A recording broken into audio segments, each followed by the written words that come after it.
কঠোর নিষেধাজ্ঞা আর সোজাসাপটা যুদ্ধের হুমকি দিয়েও যা করা যায়নি তা করে দেখিয়েছে ওমান।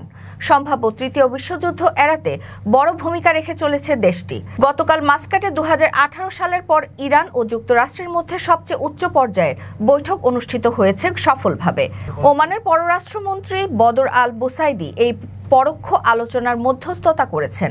পরে দুই পক্ষই আগামী সপ্তাহে দ্বিতীয় দফা আলোচনার সম্মতি জানিয়ে প্রাথমিক আলোচনার ইতি টানে। আন্তর্জাতিক রাজনীতিতে বা মুসলিম বিশ্বের নিরপেক্ষ মধ্যস্থতাকারী হিসেবে নতুনভাবে পরিচিতি পেয়েছে ওমান। ইরান ও যুক্তরাষ্ট্রের মধ্যে প্রথম দফার পরোক্ষ আলোচনা এবং এর সফলতার সম্পূর্ণ ক্রেডিট দেয়া হচ্ছে উপসাগরীয় এই শান্তিপূর্ণ দেশটিকে। গতকাল শনিবার ওমানের রাজধানী মাস্কাটে আয়োজিত চিরবৈরী দুই দেশের আলোচনা চালিয়ে নেওয়ার মূল দায়িত্বে ছিলেন দেশটির পররাষ্ট্রমন্ত্রী বদর আল বুসাইদি। আলোচনা চলে 2.5 ঘন্টার বেশি সময় ধরে। বৈঠক শেষে ইরান ও যুক্তরাষ্ট্রের প্রধান আলোচকরা ওমানি পররাষ্ট্রমন্ত্রীর সঙ্গে সংক্ষিপ্ত বৈঠক করেন এবং তারপর স্থান ত্যাগ করেন। ওমানের তরফ থেকে জানানো হয়েছে, ইরান ও যুক্তরাষ্ট্রের মধ্যে প্রথম দফার পরোক্ষ আলোচনা বেশ বন্ধুত্বপূর্ণ ও গঠনমূলক পরিবেশে অনুষ্ঠিত হয়েছে। আলোচনার লক্ষ্য ছিল একটি ন্যায়সঙ্গত ও বাধ্যতামূলক চুক্তির পথে অগ্রসর হওয়া।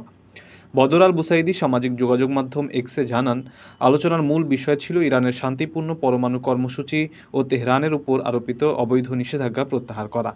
আলোচনার মাধ্যমে এমন একটি চুক্তির পথ খুঁজে পাওয়ার চেষ্টা চলছে যা আঞ্চলিক ও বৈশ্বিক শান্তি, নিরাপত্তা এবং স্থিতিশীলতা অর্জনে সহায়ক হবে। তিনি আরও বলেন, ওমান এই প্রচেষ্টায় তার ভূমিকা অব্যাহত রাখবে এবং যে কোনো গঠনমূলক প্রক্রিয়ায় অবদান রাখতে প্রস্তুত আছে। ওমানের সেরা রেট দিচ্ছে বাংলাদেশি প্রতিষ্ঠান গালফ এক্সচেঞ্জ। প্রিয়জনকে টাকা পাঠাতে আজই আসুন আমাদের যে কোনো ব্রাঞ্চে অথবা কল করুন স্ক্রিনে দেয়া নাম্বারে। গালফ এক্সচেঞ্জ, বাংলাদেশিদের প্রিয় এক্সচেঞ্জ।